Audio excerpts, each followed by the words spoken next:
On today's episode, we've got some high-profile trailers to go over, a third Kingsman movie has been announced, and the next James Bond movie has found a director in an American?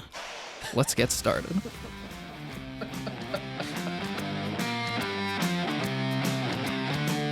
This is Off the Break Podcast, presented by Silver Screen Insider.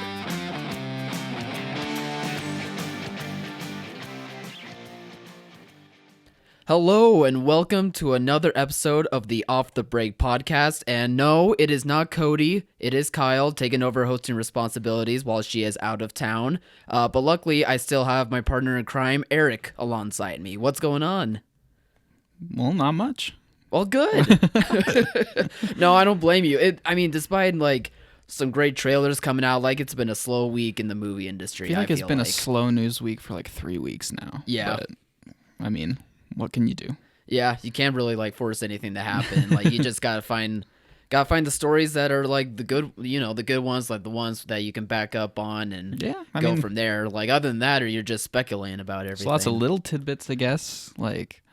Bruce Stern replaced Burt Reynolds in Once Upon a Time in Hollywood. Mm-hmm. That's the whole story. Yeah, there's not much else to add to it. But no, we got a couple things to talk about. But first, we'll probably want to talk about those trailers that dropped. I think there was 4 pretty high profile ones. Some very surprising ones. They announced them the day before, but they were still surprising by just them showing up anyway. I wasn't expecting them. I know we have for sure. I think it's the first official Bumblebee trailer, because I think the other one was just the teaser. I never know how to label trailers. Sometimes teasers are 2 minutes teaser. long, and then the actual one's 45 seconds. Some people are really anal about it, though. Yeah. I tell you what, they're it was a teaser. Well, we have the second released trailer for the movie Bumblebee, right? Which we'll get to. Yeah. Fantastic Beasts: The Crimes of Grindelwald is our second trailer. Creed 2 had another trailer, and Dark Phoenix, I think the next X-Men movie that's going to be coming out. Next and maybe the last, question mark? Yeah, who knows about that New Mutants thing. I hope it still happens, because it looked interesting, Yeah, I like the take they were going. Yeah, and not necessarily an X-Men movie, but kind of in the vein of a Logan, where it's its own thing, and we're going to try doing something different with a genre I'll believe that's that's seen in an X-Men movie. I'll believe that's happening, and it's not in development hell when... I see it up on the marquee. Yeah, when it's in the theater, in front of you. But anyway, do you want to start with the Dark Phoenix one since we jumped right into X-Men? Yeah, let's just work away from the bottom up, I guess. Yeah, perfect. Sounds good to me. So, Dark Phoenix, the latest trailer this week. What did you think of it? Dark Phoenix. This is more about the X-Men movies as a whole. I always kind of forget that they're a thing, because not a slight against the movies, but right. There's Marvel, and then DC has been in the news with all the Joker stuff and Shazam, little things like that, and then I always forget that Fox is over there doing its own thing with its X-Men, right? And I thought the trailer was cool. I love the James McAvoy, Michael Fassbender chemistry. That's always been great Xavier casting. And Magneto. I think they're perfect as always, and the trailer shows it's probably going to be just as good as ever. Mm-hmm. I actually never saw, what was the last one, Apocalypse? Yeah, I never saw Apocalypse, and I think that's where Sophie Turner debuted, right?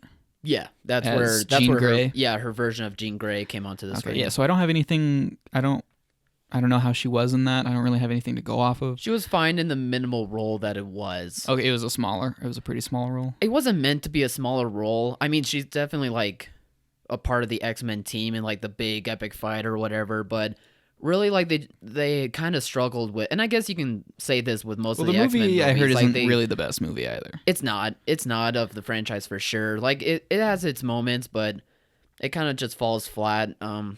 Yeah, anyway, so her character, there's not really much for her to develop on and, the role that she has, so it just feels minimal, when really she was supposed to be, one of the X-Men.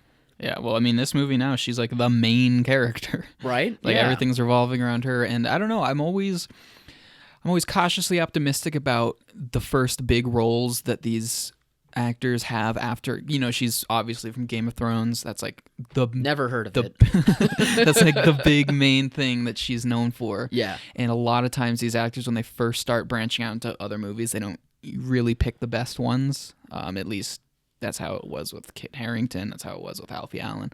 All these other things, but I'm hoping that she does a good job. But like I said, I don't really have anything to go off of because I never saw that. So I think it was interesting that they would give her like the whole movie. It's interesting for sure, but I think for this type of story, for the Dark Phoenix saga to be turned into a film, I think it makes sense that you need to have her be in the forefront because in order to connect with this character and make us root for her as she struggles going through like getting the Dark Phoenix power, its essence, like you really need to root for this character, and you weren't able to so much in Apocalypse when you first get introduced to her. So it makes sense that the writing team, Simon Kinberg, who's leading the team, is able to think, okay, well, then we should make it a character piece for this character, so that way we can root for her as she goes through her journey. And I like that the trailer displayed that for sure. I like that it displayed it as a character drama almost. Like, it's not just like a big X-Men I didn't get any sort of film. like this bad guy wants to take over the world sort of thing. Yeah. It's like, okay, what do we do when one of our own is dangerously powerful and could, how do we contain that? Yeah. That's kind of what I was getting without hurting this person that we love. Right, and that's basically the comic book story arc, is that like this happened to one of our own, like how do we deal with that? And I think they learned from Apocalypse, like it can't just be like big bad villain explosions going everywhere. It can't necessarily be that. Like it will probably have as like little moments of that for sure, but I don't think that's going to be like the big finale. I think it'll be something a little bit more dramatic between characters. Yeah, no, that's definitely the vibe I got. So Yeah. I don't know. I'll probably go back and check out Apocalypse now. I know it's not really supposed to be the best one, but I just want to have some sort of grasp on what her Jean Grey is like. Yeah. Because, I haven't thought of the character Jean Grey since the third X-Men movie, like 13 years ago. I mean, now. yeah, and that one tried to do this story already, and that's what I was wondering. Yeah, it failed pretty hard because at that. The X-Men movies are so hard to keep track of. Like, oh yeah, I think because that Days of Future Past, that was like 2 movies ago. Yeah, 2014. 2014. I think that was basically like, okay, let's just clear We gotta the slate. restart this. Let's just who cares about those first 3? Whatever. We'll keep some of the same actors. The first 2. Yeah, no, I think those are totally fine movies. Yeah, but that's what I got from that movie, and so now I guess we have a new Jean Grey, even though it's still up in the air. I don't even think Fox I don't knows. know. I can't keep up. The one thing I thought though, maybe this is like nitpicking, I thought their costumes were kind of plain looking. I mean, those are like the older X-Men costumes. Like that's what they looked like. They were pretty plain looking for sure. No, like when I think of that, I think of the blue and yellow like X-Men the animated series costumes. And those 90s. Yeah, those ones look super cool. I mean, what I'm getting is I think Deadpool has done the X-Men costumes better than any of the X-Men movies. Yeah. And I don't understand why they don't just stick with that design, but that's not important. I just thought they looked kind of like they all bought the same jacket at Walmart. Yeah, and they're all just like, oh, you got that jacket too. Okay, whatever. Yeah, we gotta go fight. That's what I got. But whatever. I'm sure it'll be cool. I know it was supposed to come out, I think, in November, and then it got delayed. Oh, right. A couple times. Yeah. Yeah, that and the New Mutants were both pushed back quite a ways at the same time. Right? That was weird at the time, but now with everything with Fox coming to fruition, I guess that makes some more sense. Yeah. But cool. Creed 2. Oh, what do you think about Creed 2? I loved this trailer. When they first announced that Creed 2 was happening, like I was very nervous. I was saying like I was good with the first Creed, like I really don't need another. Yeah. And especially with Ryan Coogler leaving to go do Black Panther, like, and going to more of a producing role, I wasn't sure about that either because I didn't want someone else really handling. No, I understand. I totally agree. Like, there's definitely a degree of uncertainty when you're like, oh no, the director's not coming back for this one. I mean, it won't be as good. Yeah, I mean, granted, Coogler did handpick this director. Like he's like a friend of his from film school or something, and pass the torch. Yeah, to you. Exactly. So I mean, that was good, but still, there's always that hesitation. So Creed 2, its first trailer blew me away. I did love its first trailer a lot. This one blew me away even more than the first one, and I didn't even think that was going to happen. Like I thought it looked great. I like the journey that we're going to be seeing of Creed. I think it makes sense, like progress his relationship with his family, with his girlfriend. diving a little deeper about the complications he has between his work life and his personal life, and all that smashing together when he faces off against like one of the best villains in the Rocky franchise in Drago. Like I think that's perfect. Like that makes so much sense to me. Both of these trailers, the thing that they make me think about is it seems like there's a lot of time and a lot of things have happened in between these two movies, because the first movie he just meets Tessa Thompson's character, and they're like starting this budding romance. But then everything I've seen in these two other trailers, it's like, whoa, things have gone south very, very drastically, very fast. Yeah, like it's been a few years. I'm wondering kind of the time gap, if there is one. I think the trailers are edited great, and I still think, I don't know, I still think that the idea of him fighting Drago's son, it's not bad, but it's, I don't know, it's kind of cliched. Because I could see that. Yeah, that's maybe a little harsh of a word, but that's what I'm kind of getting at. Okay. Yeah. I don't know, just because Creed, I had no idea what to expect. It wasn't just new Rocky, like Rocky again. Yeah. There are definitely parallels, but I'm wondering if this is going to be like Rocky 4 again, or I think it was Rocky 4. Yes, I believe that's right. I mean, I can look it up later, but I get what you mean though. Like, I'm on board. I just think that the idea seems a little like pulled out of a hat, maybe. Yeah, like, come up with some cool things that the people would love. Maybe fan servicey. Maybe that's what I'm thinking of. I don't know. I guess I could see it as being a little fan servicey, but at the same time, though, like Creed, at least for me, like it seemed like the movie was about like the legacy of your family. Yeah, no, that's why Creed 1 was so strong. It had a very powerful theme to it about inheriting legacy, but also trying to be your own person. Right. But then this is the one with Drago, Rocky 4. Cool. Yeah, I shouldn't have doubted myself. But in this one, I don't know. Maybe I would like them to humanize Drago's son. And, I don't want him to just be a copycat of Drago, Right. Like, it would be cool if it kind of delved into what's driving both of them instead of just painting him as, that big, basically robot final boss that he has to fight. Because if they did do that, that would be kind of just repeating what worked with Rocky 4. Sure. So, I don't know. I would like to see them do something totally different with that character than just have him be his dad. And maybe it will for sure. Like, we'll have to wait and see. But the trailer did at least get you excited to have that possibility of that happening? Oh yeah. Okay. Then I would say that it worked. Yeah, no, I feel like I always come across as not liking these trailers as much. They just make me think about a lot of different things. Oh, I mean, so I'm just trying to gather that. They should, and I think when you think in terms of how you're thinking, Eric, like it helps you anticipate for a movie more because it gets you more curious. Like I just love Creed 1 so much because it did so many things that I wasn't expecting, and I don't want the second one to go back on that and just do a bunch of safe things that might on the surface seem really cool. Like, whoa, who doesn't want to see Creed's Apollo's son get revenge for the guy who killed his dad's own son? Right. Who doesn't want to see that? But I would like them to take that admittedly really cool premise, but twist it and give people something that they didn't expect. No, I totally would like that too. Hopefully they do. We'll have to see when it comes out in Thanksgiving, November. Yeah, that sounds about right. So still a ways out, but great trailer nonetheless. I was very surprised by it. Mm-hmm. So that next one that we want to talk about, Fantastic Beasts. Yeah, you got any thoughts? Crimes of Grindelwald. Yeah, I mean, I think it was cool. Really cool. The biggest selling point of this trailer, I think, is it just showed so many different, magical things. Kind of. It did. Kind of bringing that the wizarding world to life because. I love when a movie can expand not just on the characters and its story, but the actual world that it's set in. Like, in Episode 4 of Star Wars, you introduces all these cool things, but then Empire Strikes Back comes out, introduces Cloud City, and Dagobah, and all these different aliens that we'd never seen before, these different technology. It just expands the world, and that's kind of the vibe I'm getting from this one.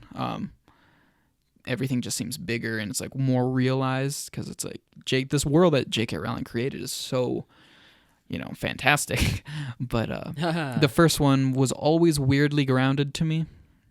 Like, Okay. I don't know, like maybe it's because they went to a lot of CG for like the goblins and stuff. That always looked kind of weird to me. Instead of practical. Yeah. Was it but- also like its setting because it took Yeah, place in America? it was really- Do you think? It was really gray, and a lot of it was just kind of set out in the city streets, which, especially if it's America, nothing about the setting that they were in for a lot of the time screamed Harry Potter or the Wizarding World to me. Oh, for sure. It just kind of looked like these kind of funny dressed people running basically around. shooting pistols, because the wands have always, Yeah. you can replace them with a gun and it looks exactly the same. It's like the only difference is instead Minus of the Fantastic Beasts. pulling a trigger, they're flicking the wrists. Yeah. So I wanted them to, make it more magical, not just make it a reskinned generic action movie. Right. I do wonder though about trying to make everything connect back to the Harry Potter movies. There was a bit of that. Of course It there's seemed going to be, but and a lot of this comes after, reading different people's takes on the trailer and seeing different things people noticed, but I just hope they don't get bogged down trying to connect everything back to Harry Potter, especially since it's the second movie out of 5 planned movies. I keep forgetting they're I thinking about know. 5. Because everything about this movie thinks, it seems like there's going to be the big showdown with Grindelwald at the end, but they still have 3 movies to go after this. Yeah, is So I Grindelwald have- going to live? It just makes me wonder if, they're going to put all of their good ideas into these first 2 movies and then, like, tread water for 3 and then movies. go, now what? Yeah. So this trailer got me excited just purely based on the magic aspects and, like, the different things in the world it showed, but the actual story and the connections to Harry Potter left me a little uncertain. Like, okay, guys, don't get over eager with the whole like it all connects. Yeah. Legacy. Right. Oh, I don't know. I feel like it should just be able to stand on its own. Yeah, I totally agree with you. It doesn't bother me too much that they're connecting so much of this to Harry Potter, because, I mean, it's all in the same universe. Like, it's possible something connects to something else somehow. But at the same time, though, you don't need to overdo it. Like, we're fans of, of this world for a reason. Like, you don't need to rely too much on what you've done before. Like, it's okay. Yeah, I mean, I think we'll be able to handle it. It just makes the world itself a little bit Bigger. kind of the opposite. I like feel this guessing game. Yeah, because I mean, if everything's connected to the same select characters we saw in the Harry Potter series, I feel like the Wizarding World could be so much bigger. Not everything. It's like with the newer Star Wars movies, people wanting Rey to be related to Luke, or wanting all of these other people to be related to that person, or to be the person that guy talked about in that movie. Right. It's like, no, they don't all need to tie together. It's a big universe. They're just cool characters. They have their own stories. They're not cool because they're somehow they can somehow be tied back to this other character. They're cool because they're cool in and of themselves. Yeah. So, who knows? Mm-hmm. Well, no, I totally agree with you that I like that they are really showing like the expanded magical world that we get to see. Because I think the first one for me, what I had a problem with was that it was selling you on one type of movie in relation to the magic, and then we got something else entirely different. Like, they were selling you on, we're going to be catching all these fantastic beasts, and we're going to tell you what they are, and that's going to be the magic of this movie. But then all of a sudden it's like, nope, it's a journey between Newt Scamander and Grindelwald. Yeah, it's like, no, and the beasts are more of an afterthought. And absolutely. That's my biggest thing too, was just the whole plot of it and the way it was put together. But Newt, as far as we knew, he was just kind of this geeky, awkward guy who wrote a book. Yeah. But now all of a sudden he's like the savior. The second Harry Potter who's fighting the second Voldemort. Yeah. Or, I mean, I guess they came before those two, but, It's like, no, he's just an awkward little dude who wrote a book about cool animals. Yeah. But I mean, I think that we're going to be getting this throughout the franchise. Newt is going to be more than just like a nerdy guy who wrote a book. And I think if you're going to go down that route, at least they're embracing that. Like, yes, the Fantastic Beasts are still going to be in it, but at least it seems like from the trailer, it seems like the Fantastic Beasts are going to play more in a role on how to beat Grindelwald and be on that journey in I order to hope defeat so, him otherwise instead of the being title like a of- catch 'em all type thing Yeah. that the first one was trying to do, but it didn't. Yeah, that it abandoned like 10 minutes into the movie. Yeah. So if that's like what we're gonna get, if the beasts are gonna be like a part of moving the plot in order to stop the bad guy, then that's fine. At least you showed me that in the trailer, and that's what the movie's gonna be. Yeah. But if you're gonna be, but I hope the movie just doesn't go back to what the problem with the first one was. With that was that you sold me on X when really I got Y. You know. Yeah, I mean, I would even say that it gave you like a tiny little bit of this, a little bit of this other thing, and then it was mostly this other thing. Right. That people are like, wait, what? I don't want Johnny Depp. I want Fantastic Beasts. Yeah. Well, I think we're gonna be getting Johnny Depp instead of Fantastic Beasts, but at Yeah. least it seems like based on the trailers that they got it right with how to incorporate the beast. If you're going down the route of gotta defeat Johnny Depp. I would hope that they play a role because otherwise the name of the entire saga is it's Yeah. nonsense. And hopefully they show. Do we ever see him writing the book, or is that going to be like a thing at the end don't where he's know. like, "I made a book," and it's like, At the end of the 5th movie, he's gonna turn like Lord of the Rings. He's gonna close the cover and be like, and that's my Fantastic story. Beasts and where to find. Yeah, exactly. Okay, like I hope it doesn't come. To I know that. now that I think about it, that could be very likely. Maybe the last 3 movies are just him writing the book. Like we just see him writing it for 2 hours in each one. That would be depressing. Yeah, I mean, if they use up all their ideas, they might have to do that. Yeah, I mean, I'm sure J.K. Rowling writes these scripts, so I'm sure she has something up her sleeve. Yeah, and that the other one I think was her first screenplay, so I like to think that she was just getting used to, because writing a novel and writing a screenplay are very different. True. You can't pack all of. She's used to writing these 700, 800 page tomes, and now she's trying to write a 110, 120 page script. Right. So it's like, okay, J.K. Just slow down. Try not to cram so many different subplots in. Yeah. Pick a couple and focus on them. It sounds like we're begging on this trailer, but really, like, I did enjoy it. Like, I enjoyed... Yeah, no, it's cool. The music was awesome. Yeah, the I love music was great. Like, I enjoyed seeing all these upcoming actors I've been hearing about before get their shot at, like, a big screen movie. Like, we actually got to see all, like, what their characters are going to be like and how they incorporate into the story. I like that part as well. And the magic of it. I just hope that they know how to use the magic to sell me on one plot instead of 7. selling you on 7, selling like, you on one quarter instead of the other. stories. Yeah. So that's just my biggest thing. But overall, though, I think they did a good job.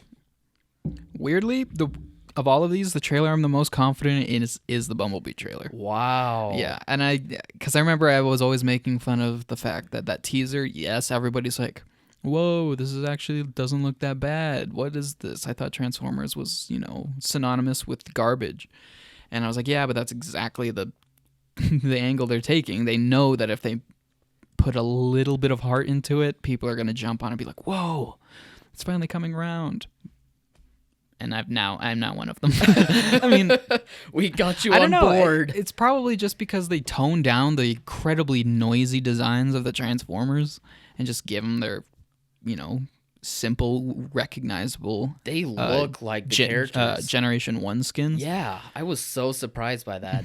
Oh, I loved it. Me too. Like they looked like weirdly, they look like robots that you can tell are robots transforming into vehicles that look like vehicles. Like it doesn't look like a jumbled mess anymore. Like you can see the movement, like how they change, and the designs look awesome. Like you said, the Gen 1 skins. I was very surprised by that. And all of the I can't remember the name of their planet. Cybertron. Cybertron? Yeah, I think that's what it's called. Oh, no. Yeah.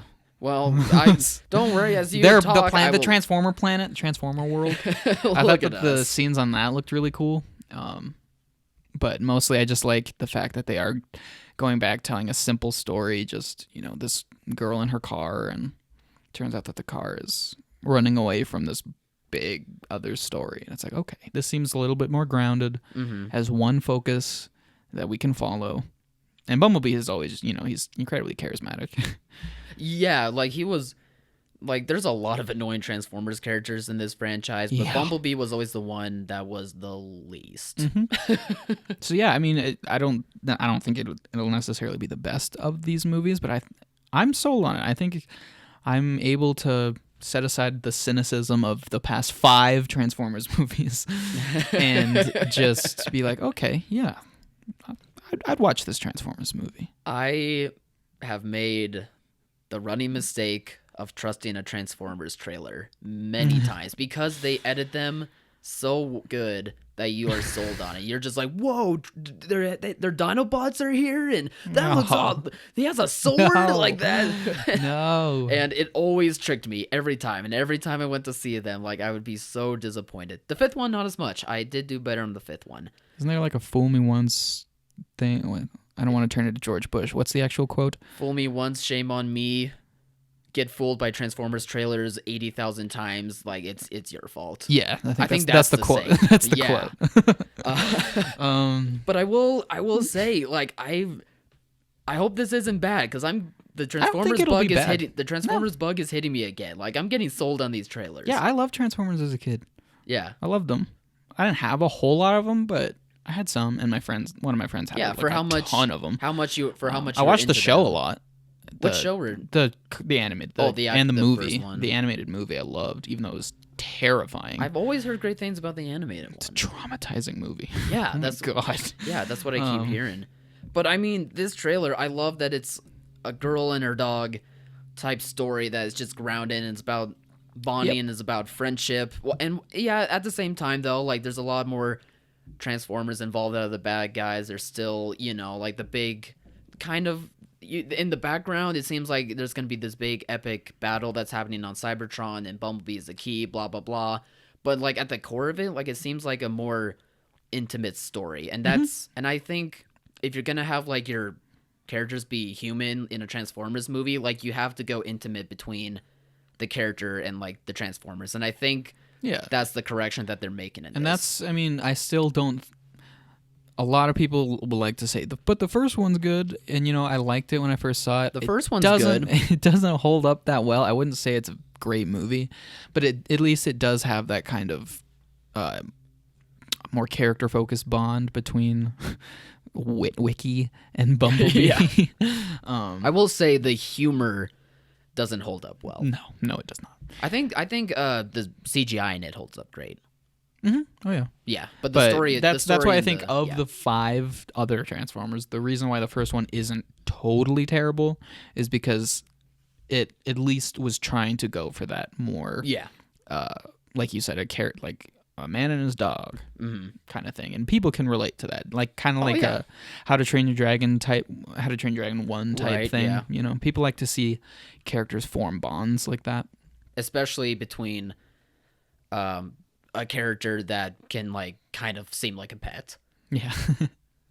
And I think that's kind of what they're trying to do in Bumblebee, and I'm really excited about that. Like I mean, yeah, you could say it's a cliche, a boy and his dog story's done, blah blah blah. Yeah, okay. Yeah, fine. I'll take a cliche, well done storyline over the 4 Transformers sequels that I don't know what they were trying to do. Yeah, exactly. Like at least this one seems to have focus and seems to like have an actual story. That I keep forgetting too. It's the Kubo and the Two Strings director, right? Travis Knight. Yeah, he's directing it, and that guy knows how to tell an emotionally honest story. Oh yeah. So and he's. I bet you anything, like he's one of the most patient guys because he had to work with. He had to work with stop motion. Like he used to work for Leica, who produced or created Kubo and the Two Strings, and like it takes time to like not only craft a well thought out story but also take time with making animation and making it was meticulous. It takes time and it takes patience, and I can easily tell that he did that exact same method with you gotta love what you're doing if you're gonna spend that much time just tweaking little tiny things. I believe he is also a Transformers fan, so I think that helps as well. Oh, I'm sure he's one of those Like, it's like, important. okay, I'm going to make the Transformers movie I wish we got in 2007. Yeah. Like, whoa, they're finally making Transformers? Wait, what? Why do they all look so like, what? Like, why do they not look like they're transformed into cars? Like, they already looked so cool. Why are you making them... Ugh. Yeah, exactly. That's what I like to think he did. Well, I don't think this will be blah, and I'm glad you're on that side, too. Oh, yeah. Oh, yeah. Okay. Well, yeah, that's it for the trailers. Yeah. So, what other stories? Do we have any news stories that we should break down and discuss? Well, the biggest one, I think, probably is... I guess it was announced last week, but we're just now getting around to it. But we're just finally talking Bond about it. 25's finally found its director. Its replacement for Danny Boyle in Cary Fukunaga. I think that's how you say his name. Yeah, that sounds right. People may not know or recognize that name right away, but he's probably best known for season 1 of True Detective on HBO, which is phenomenal. It's incredible. Still have to get around to that show. Ooh, it's only 8 episodes. You can do it. Yeah. It's super good. I don't know why. It's just one of those shows I never got around to watching, like many others. But he also did Beasts of No Nation. Great movie. Yep. Super good movie. Idris Elba was snubbed for an Oscar, or at least an Oscar nomination, I think. Yeah. Like such a That great was job. that was kind of one of the first big movies where like the Academy and different festivals were like, wait, we don't know how to take this because it's Netflix. Yeah, exactly. But the movie is really, really good. Yeah. And they aired on the side of, yeah, but Netflix. I don't care. It's so good. Yeah, no, it's a difficult watch. It really is, and that's what I like about this director. He's not afraid to tackle hefty subject matter as well as gross characters. Oh, you gotta see True Detective. Yeah, exactly. Like just the stuff that I've heard about True Detective, it makes sense why Cary Fukunaga wanted to make that show. Yeah. But yeah, he's directing James Bond, the 25th James Bond movie. He is the first American in history, I think, that's to crazy. direct a James Bond movie. Well, I guess that's actually not crazy. Like it makes sense. Like James Bond isn't. Yeah, really, he's British. He's always been played by a British guy. I guess like since we're so used to seeing James Bond, be reincarnated so many times throughout the years in like American pop culture, like you would just think that an American director would at some point. But no, this is like a very inherently British thing. Yeah, like this is their thing. Yeah, like but it's weird. Like I still keep forgetting about it. Yeah, but he was in there were a bunch of people in the running. I got a couple down here.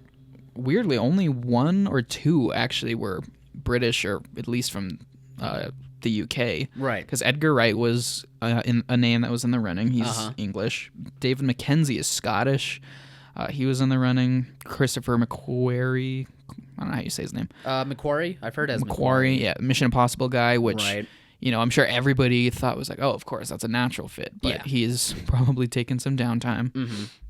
But no, yeah, they settled on Cary Fukunaga. I definitely would say like this is not like the easy choice that was made. Think so. I actually think this was a bolder move than people give it credit for. Yeah, no, I think a lot of people were saying, oh, Danny Boyle didn't work out. Now they're going to have to fall back and just take the safe route. I mean, we were saying that too. We were saying they were probably going down the safe route. But then they're like, no, we're going to give you this guy. And I like that. Yeah, I'm super excited. Like, I think, like I said earlier, Fukunaga is not afraid to tackle hefty subject matter as well as difficult characters to root for. And I think for a James Bond movie, if you want to go back down the route of like a Skyfall, then this is the guy to do it. He could probably make he's it a fantastic director. He could probably make it darker than Skyfall. Like I don't want to think. Possible. I don't want to sound like just darker is better, but no, but he's. I can see him showing us things. Oh, that's a loud lawnmower. Showing us things or depicting things that we haven't really seen before. Because if you think about it, James Bond he's not the best guy. The things that he does and the people he does things to. Yeah. And Cary seems like the kind of director who's going to take that and be like, okay, well, let's show you what he's actually doing. He can paint it in a different light that's still true to who Bond is, but, way more brutally honest in a way. And I think that'll be really exciting. I am curious to see how he does when it comes to action set pieces. Well, I don't think he has any projects that have quite handled stunt choreography or True Detective. True Detective, really? Okay. Well, True Detective it's a procedural with a lot of interview scenes, but one of its biggest things, I think it was episode 4, it was super famous when it came out. There's like this 6 or 7 minute long take of it's like a shootout in this kind of ghetto neighborhood. Yeah, and it's phenomenally directed. It's one of the best, if not the best scenes in that show. Yeah. So this guy knows he knows how to do an action scene. Okay, perfect. Hearing you say that, like that definitely puts me at ease on that, because Yeah. that was really my only worry. But No, he can do after it. hearing that, I definitely need to watch the show now. Like, Yeah. I'm so far behind. Oh yeah. So yeah, I'm super excited. Yeah, I say great job to the studio for deciding to keep going down the bold route and getting a guy like Carey for Yeah. sure. Well, I guess I wouldn't say lamer, but Perfect. a budget James Bond, Kingsman. I love Kingsman 1, don't get me wrong, but Kingsman by all 1 accounts, surprised me. Kingsman 2 wasn't really everybody's favorite movie, but it made money, Yeah, it did make money. so naturally they're making a third one. They're gonna Yeah. Matthew Vaughn's coming back. He's gonna create his Kingsman trilogy. Yeah, trilogy along with the prequel and the TV show. Probably a bunch of comic books. It actually was a graphic novel already before. Oh, that's right. movies. Now I feel dumb. Well, don't feel dumb. Well, they'll make new comics. Exactly. That are based on the movie. Yeah, okay. Yeah, I mean, it's kind of hard for me to talk about it because I've only read about people being kind of underwhelmed by the second one. I was one of them. Yeah, for sure. I remember that. And from the sound of it, it kind of seemed like more of the same, but bigger, but not better. Yeah, they definitely went bigger in terms of the scale for Kingsman, but it felt more bloated, and it felt like Yeah. it tried a bit harder than it needed to. But at the same time, though, I don't really blame them. Like, it's hard to top Kingsman 1. Like, Kingsman 1, I just was not sold on until, like, I saw the Actually, movie. yeah. And it was one of those things. It really surprised me. Like, that is a really great movie, a really great spy movie. So I hope like they at least like the world building of it, like while it was bloated, like it was still cool. So maybe if somehow they can take all that world building but condense it down to the level that Kingsman was in terms of its story, like I don't know, like it's hard to explain. No, I know what you're getting at. Because it feels like the first one already felt pretty big, yeah, but It not did, to but like what Kingsman 2 it was didn't trying get to do. overboard with its characters or subplots or things. It was very focused. Every character and every scene had a purpose. It was all, moving forward to that incredible finale. Yeah. But so I'm hoping they can, come back, finish strong with the third one. I trust Vaughn enough. I think he's a pretty smart guy, and he's a talented director. I think he knows like how to look at that and be like, okay, how can I go back to the first Kingsman 1 but still keep intact what I made out of the second? Yeah. So When's the release date for I it? don't know. I again? just read 2019. I would imagine probably around when were the first? I think Kingsman 2 came out earlier in the year, didn't it? No, Or Kingsman last year. 2 was September, like in that September release date. Oh, okay. Yeah, I don't know. I guess I would assume probably the same time, 2019. Actually, that would. September, October. Wow, are they just starting production on it then? I don't know. That would be really surprising. Maybe to that, start or they just production announced now it. Yeah. Well, I don't know. Well, I'm trying to look it up now, see where like the official release date is, but that would kind of make sense, but it does seem a little soon, I suppose. If it was going to be in September of 2019. Yeah. Yeah, it just says 2019 right now, so we don't have an actual date yet, but it is coming soon. It's happening. Yeah. Mark your calendars. They've also been saying like they want to do a prequel, and I think they were saying Ralph Fiennes was in talks to be in it as like the Harry. He would fit perfectly. Harry, he would fit perfectly in the Kingsman universe. I For sure. don't necessarily know if I want a prequel. Yeah, I mean, I don't really know. I don't know why every movie has to.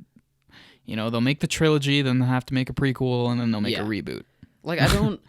That's the thing. Like, the only thing I could see working well, not working well, but working for a prequel of Kingsman is saying like who started Kingsman and how did it come about. But at the same time, though, like I liked how in the first one, it was just the Kingsman. Like we just learned this is about just a them. thing. Like we don't need I don't think we need an entire backstory on that. So like besides that, like I don't know how you would make a prequel other than just in a different era and time. Yeah. But then what will be different? Like other than some of the gadgets, but Just goes back to my whole disdain for things or for companies or people not just being unable to walk away from a great set of movies. I mean, yeah, like they make money, but there is a fine point between like keeping a story going to keep the story going and just bloating everything out to where it gets dull and just unnecessary. Yeah, I don't know. It's just it never ever happens. Nothing is ever just left alone. Yeah, it's kind of. And yes, it's It's always kinda cool. hard. It's always cool if the next one they make is really good. Yes, of course, that's cool. Yeah. But I would like to have at least one really good couple of movies or like a trilogy, and then just leave it. Yeah. You know, like for a long time, Lord of the Rings was like that, but now they're making that Lord of the Rings show on Amazon. Oh, It's like, that's right. It's like, come on, no, just leave it alone. Yeah, I mean, Star Wars has that same thing happen to them as well. Yep. Like, All the TV shows and live action shows and nothing ever. the only nothing ever franchise ends. the only franchise that I saw being left alone with, or at least it seems like they're being left alone, is the new Planet of the Apes trilogy. Like after War for the Planet of the Apes, like I think they're kind of good after that. It could change, of course, but I think right now they're just good. Give it a couple years. Yeah, I mean, I could be wrong for sure. Like maybe tomorrow they're like, just kidding, there's a fourth one. And But it's even like, that, there's like 10 Apes movies before that series. yeah, for sure. I'm just saying, like, it's easy that- to separate, the eras, but when it comes down to it, the Planet of the Apes franchises, they're always going to be adding to that too. Yeah. Especially, I guess you're especially right. since this trilogy was so popular and so acclaimed. There's no way they're just going to leave it alone. I hope not. I hope that they leave it alone. But like you said, like it usually never happens. Never anymore. happens. Never. So yeah, Kingsman coming out in 2019. No real release date, but we have a year. Cool. Yeah. So hopefully they do better than Kingsman 2. We'll just have to see. Yeah. I guess all that's really left is just kind of the new movies coming out this weekend. Right. Yeah. So we have Night School. Yep, Night School, the Kevin Hart comedy. We also have Smallfoot, that animated movie from WB, and Hellfest, right? From Lionsgate? I don't know what Hellfest was for like this entire year. I just saw it kind of there on Lionsgate's website. I'm like, what is that? Yeah. And they didn't really release any marketing, it seems like, until this last couple weeks. And it's like, oh, it's in an amusement park. It's like a throwback slasher movie. Probably won't be amazing, but it seems to be one of those kind of self-aware movies. That's kind of, it knows that it's trying to be this retro kind of 80s slasher thing. Yeah, I kind of got that same vibe from Hellfest too, and I think that it could draw a crowd, but I don't expect it to be the top dog, especially in September. Like, I think it was a little early to release that type of movie. Yeah, I do too. But maybe they know what the movie is, and that was like its best time for it to get released. Yeah. Yeah. I'm actually more excited to see Smallfoot, to be honest. Yeah. Like, it looks charming. kind of cute. I think WB's animation company deserves a little more credit. Like, I think the last one they did was Storks, and that was a pleasant surprise. I don't know if you ever... I saw the trailer, and my first reaction, I was like, that looks like one of those animated movies that no one will see, and it'll be forgotten. I don't remember how much money it made. Maybe no one did go see it. But that's what I mean, though. Like, WB... Doesn't mean it's bad. Yeah. That's just what I thought when I saw it, and then I did forget about it until just now. I just had like a day to myself, and I was like, I haven't seen it. I'll check it out, and I was pleasantly surprised. Like, it's actually a lot more charming than you think. Watch Storks by myself. I have a weird life, man. I have a weird life, and I don't know. I think Smallfoot is gonna do that same thing as what you're saying. Like, it'll have its crowd, like obviously of its family and its kids, but it's not gonna leave much of an impact. But I think it'll have enough charm to where people like it in the moment. That lawnmower, it's just getting louder. There's a lawnmower like behind our window no one can see this. It's those a podcast, groundskeepers. Those darn groundskeepers keeping our grass nice and orderly, and they're doing a great job. The worst. Anyway, no, I mean, of the three, Hellfest is the one. I mean, it's easily the one that's most up my alley, I guess. But I don't think it's gonna be that great. I think Night School looks really dumb. Just to be honest, I think it looks incredibly. I thought it was. I thought at least it was this R-rated comedy this whole time. I don't even think it's R. It's not, but I put up the predicted films thing yesterday. Check out that article. It's a good one. And I put R-rated, and then Whoops. I found out later. I was like, oh, damn it. Yeah. What? It's PG-13. That's gonna make it even worse. Well, you'd think it would be R-rated. Like, that's perfect. Yeah, you want to let Tiffany Haddish and Kevin Hart, let them loose to Yeah. improv, throw around some vulgar, funny improv. What was Girls Trip R-rated? Oh yeah, Oh wait, yeah, it Oh, was yeah. R-rated. Never mind. What am I thinking? like a hard R. Yeah, so it's weird that they had that director come back for another comedy as well as have Tiffany Haddish come back and then be like, no, PG-13 Yeah, has to be suited for all ages. Like it's So I feel like they should have really pushed the on. I mean, we still have to see the movie, but I really feel like Yeah. based on trailers, like they could have. not. I a mean, little nothing more. about it made me think it was gonna be funny or unique. I mean, it's Cody thinks otherwise. yeah, I know. Cody, I hope you see it and I hope you enjoy it. I think she. I think she is. I think she's gonna see that in Smallfoot. But I don't know. It's just one of those things. I'm probably putting way too much effort into talking about it, but you know, it's like life of the party. It's gonna come and go. Mm-hmm. It's not gonna be very good. It's not gonna be very funny. Yeah. You think it's gonna be one of the worst outings of comedies this year? Yes. All right. I mean, I don't want to. I'm not that confident, but yeah, I don't think it's gonna be like. I don't know. I don't even know what I would say is the best comedy of the year of the year so far. If I had to if I had to think about it, I would either say Blockers or Tag. Oh wait, but Game Night was pretty good. Yeah, too. I like Game Night more than I never saw Blockers, but I think I liked Game Night more than Tag. Yeah, I actually think Game Night would be the best one, and then it would either be Blockers or Tag. Trying to think if there's any other movies that you could consider comedies, but nothing's really coming to mind.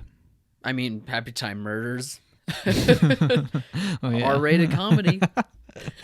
Yeah, I would Wasn't say very probably, great, I would say but- probably Game Night.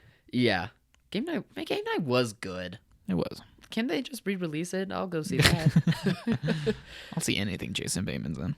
But do you think Night School will take the top, or do you Yeah, think it'll be? I think Night School will take it. Really? I was thinking yeah. Smallfoot. Maybe. I don't know. I'm trying to think in terms of what similar types of movies are out at the moment right now. And yes, Smallfoot is an animated children's movie or family movie, and I don't think we've had one since Hotel Transylvania 3. I think that's right. So those, and those always usually tend to do pretty good. But I just think that Night School, especially now that I found out it's PG-13, is just going to have kind of that wider reach because there's not really any just straight comedies out that people haven't already gone and seen. Because, Crazy Rich Asians is a romantic comedy, so right off the bat, there's a lot of guys who are going to be like, those are not for me. Those are chick flicks. Yeah. Bleh. But Heard good things, guys. Should go see it. I still Yeah. have to see it. but I think Night School just, it's that very broad appeal. It's a safe PG-13 movie. It's a comedy. I just see more people just wanting to, okay, let's go have a laugh at the theater. Because Smallfoot still has House with a Clock in its walls, which isn't like a animated kids movie. But I think there still might be a lot of people who, if they're split between Smallfoot and House with a Clock in its walls, I just don't see Smallfoot adding up to more than Night School. Well, I'm bad at these predictions. And you remember when I talked about Hotel Transylvania not being able to take number one over Incredibles. Yeah, I remember. Since then, I stopped doubting myself, and I'm just going to trust in the power of an animated kids film. And I think it'll be close. on that, it'll be close. I'm not saying by any means like for sure Night School. Night School will blow all the competition away. It's not that. They're going to be the top two. That's a guarantee. Yeah. But yeah, I mean, I could see Smallfoot taking it. I just right now I'm thinking Kevin Hart and Tiffany Haddish are huge right now. True. Especially Tiffany Haddish. They're kind of like at the top of their careers at the moment. Yeah, some of the best working comedians currently. And I think Kevin Hart's on Saturday Night Live. I'm not Is he sure. going to be on hosting? Yeah, I think so. I know Adam Driver's going to be. the star Oh of the yeah, maybe season. I'm thinking of another in the coming weeks. Oh, well, Yeah, I guess we'll have to see. Flip a coin. I'm going Night School. I'll take the other side of the coin and say Smallfoot. I don't know. That didn't make sense. But yeah, hopefully we'll be able to go see one of these movies. I know Cody says she wanted to go see both. So odds are you'll probably hear Cody's thoughts Maybe I'll see Hellfest. on both of them. Oh, yeah, that's right. Hellfest. Yeah. And you'll probably be able to hear Eric's thoughts on Hellfest. We'll have a Get a podcast for you rundown of guys all of next the new week. releases. Yeah, and we'll tell you our thoughts on all of them. Cool. Well, on that note, I guess that's everything, right? Yeah, perfect. We'll be back next week. Cody should be with us too. So wait until the next episode comes out, and we'll talk to you guys later. Awesome. Peace.